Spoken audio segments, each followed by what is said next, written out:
Buenas noches a todos y a todas. Mi nombre es Iván Mollinedo y hoy quiero hacer una explicación para un uso práctico de dos conceptos interesantes como son ética y moral. ¿Por qué hago esto? Porque si mi intención es trabajar sobre cuestiones éticas o axiológicas, es decir, sobre cuestiones sobre la valoración, ¿no? Sería muy bueno que todos podamos distinguir estos conceptos o que ustedes entiendan más o menos a qué me refiero en cada caso. De todos modos, vamos a hacer dos cosas, ¿no? Al principio vamos a ver, nos vamos a concentrar en la cuestión etimológica, obviamente, y en la segunda nos vamos a referir más que todo al uso actual que se hace de estos términos. Evidentemente el video es corto y por lo tanto hay muchos elementos que van a quedar al aire, pero ustedes pueden preguntar en los comentarios o mandarme alguna nota a través de alguna de mis redes sociales. Comencemos. La palabra ética proviene del griego, ¿no? Y tiene en general dos etimologías que son complementarias.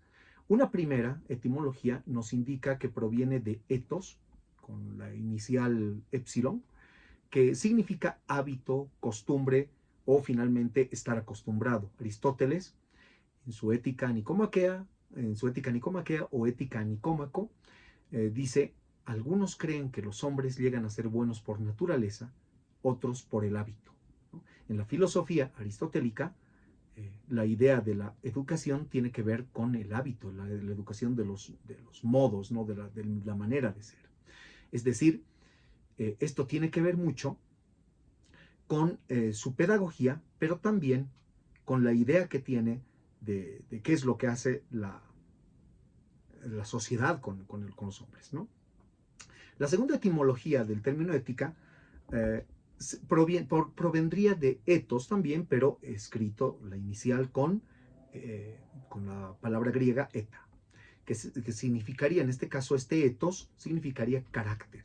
Aristóteles hace la vinculación de estos dos términos, y la vinculación clara dentro de la ética aristotélica implica que el carácter se forma a través del hábito o de las costumbres, ¿no? Es decir, que si nosotros queremos instaurar en nuestros hijos, ¿sí? O si queremos desarrollar un carácter determinado, son los hábitos los que le van a llevar a ese fin, ¿no?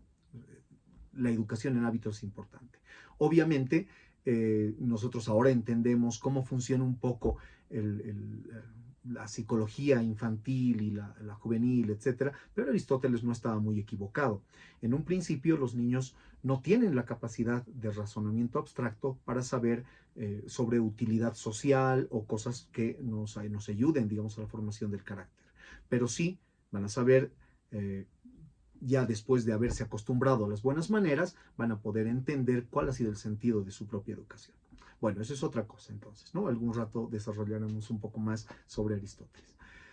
Entonces, en el sentido estarían vinculadas, ¿no? El carácter es formado por los hábitos y ambos vienen de ethos con iniciales diferentes. En el caso del paso de este concepto al mundo latino es cuando se va a formar la palabra moral. Y le debemos a esto a Cicerón, que en su Tratado del Destino dice: ya que atañe a las costumbres, lo que los griegos llaman ethos, ¿no? En el segundo sentido, la cuestión del carácter, ¿no? Mientras que nosotros, dice, solemos llamar a esa parte de la filosofía el estudio de las costumbres, pero conviene llamarla moral, ¿no? Para que se enriquezca la lengua latina, dice, ¿no? Entonces hay una intención de Cicerón de enriquecer la lengua latina creando un neologismo, o sea, haciendo una nueva palabra para designar aquello que los griegos tenían como ethos. Lo que debemos recordar es que los latinos, el mundo romano, no tiene una filosofía, digamos, que nazca de la nada, que sea prístina, ¿no? Sino que gran parte de su filosofía proviene de terminología griega. Los griegos han tenido mucho tiempo, muchos siglos hasta ese momento para crear, digamos, conceptos adecuados dentro de la filosofía, y lo que hacen los latinos es o traducir o crear algún tipo de palabra nueva, ¿no? Entonces, decimos con Cicerón, que el término moral va a ser la disciplina filosófica que estudia las costumbres y que los griegos llaman ética. En ese sentido, nosotros tenemos algo muy distinto de lo que conocemos ahora por ética, ¿no? Entonces, de hecho, lo que sucede es que con el tiempo, después de que se va asentando este término, se habla de la moral como ciencia de las costumbres y en realidad ciencias de las ciencias morales, ¿no? Estas ciencias morales son como el ancestro de la sociología o de las ciencias sociales, podríamos decir, ¿no? Porque son las que se oponen a las ciencias naturales, ¿no?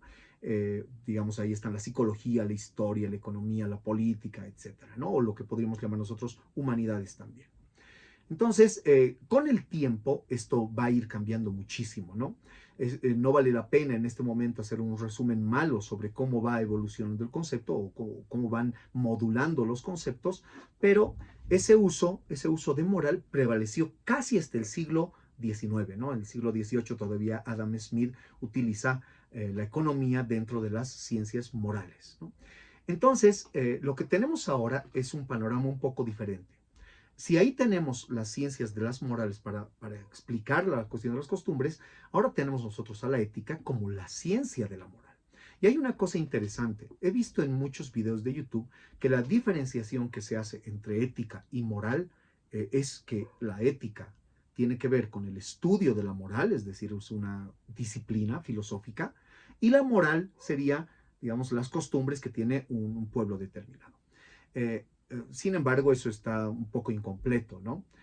Ahí estamos hablando de ética como disciplina y estamos hablando de moral como un conjunto de reglas. Pero la ética también es un conjunto de reglas en otros planos que no son el estudio mismo de la filosofía, ¿no? En ese sentido, nosotros podríamos decir que ética actualmente se lo utiliza del siguiente modo.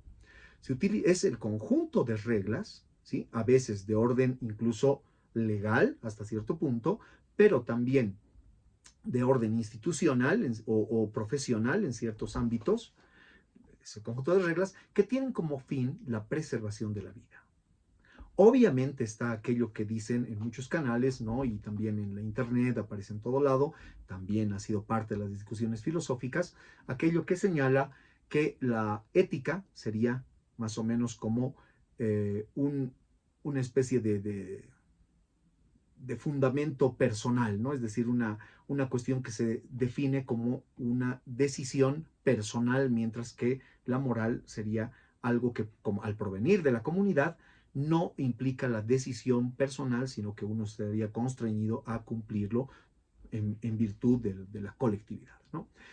Vamos por ahí. Entonces, la ética, en su uso práctico, son conjuntos de reglas. Fíjense lo que es la ética médica, ¿sí? O lo que es la ética en derecho, o lo que son las éticas, digamos, referidas a los derechos humanos y todo esto, ¿no?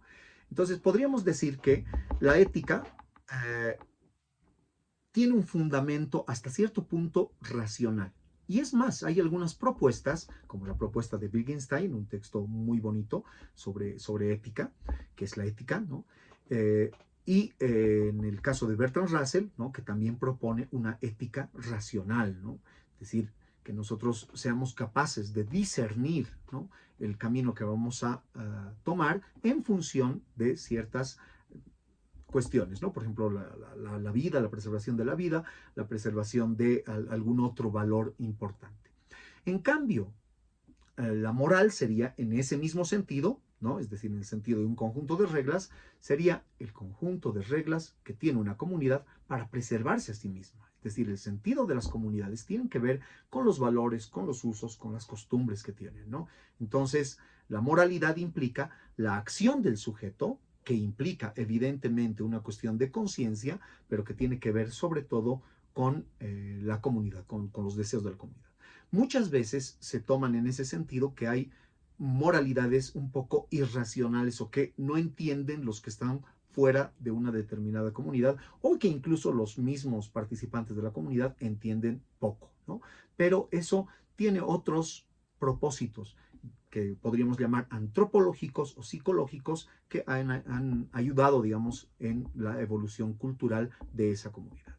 De todos modos, algún rato podemos hablar de eso, ¿no? De cómo se construye en una comunidad el valor y eso sería muy interesante. En todo caso, si hablamos de ética y de moral, entonces, en el mundo humano, actualmente vamos a ver que hay algunas reglas morales que también son reglas éticas, y hay algunas reglas éticas, por ejemplo, o morales que no son la otra, ¿no? Cuestiones éticas que no son morales, cuestiones morales que no son éticas. Entonces podríamos decir que ambos conceptos se intersectan. Y si tuviera que decirles de manera un poco más lógica o filosófica, les diría que son dos conceptos funcionales, es decir, que tienen varios significados, y cuando los comparamos tenemos que saber de qué estamos hablando. Por ejemplo, si hablo yo de ética como disciplina filosófica, evidentemente es el estudio de la moral, y dentro del estudio de la ética estarán los actos morales y todas estas cosas.